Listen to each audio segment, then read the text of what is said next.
Le thème étant des textiles du continent africain. Les dessins s'entrecroisent et s'entrechoquent, donc c'est la première année qu'on fait un patchwork aussi difficile. Et donc vous voyez, ils sont d'ailleurs un tout petit peu ralentis au niveau parce qu'ils doivent se concentrer pour mettre ces fleurs, parce que parfois quand les dessins sont très grands, c'est beaucoup plus facile parce qu'il y a des grandes taches de couleur. Et là, en fait, c'est beaucoup plus raffiné, beaucoup plus petit, donc ils vont mettre un peu plus de temps.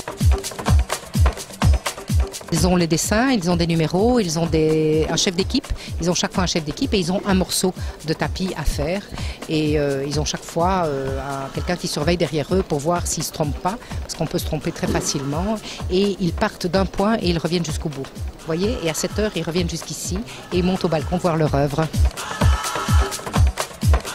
Le tapis a 2 jours de plus d'exposition cette année, puisqu'on a le 15 août qui tombe au milieu de la semaine.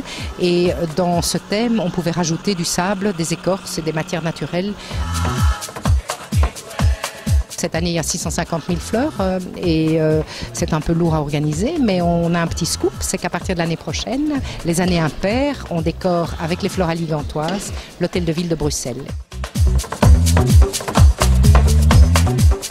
C'est une tradition, elle est bien antérieure à 1970, donc je crois que le premier a été fait en 1971 et c'est un échevin, une échevine de l'état civil de Bruxelles qui avait vu ça à Louvain et qui a eu l'idée géniale de le transposer à la Grand Place.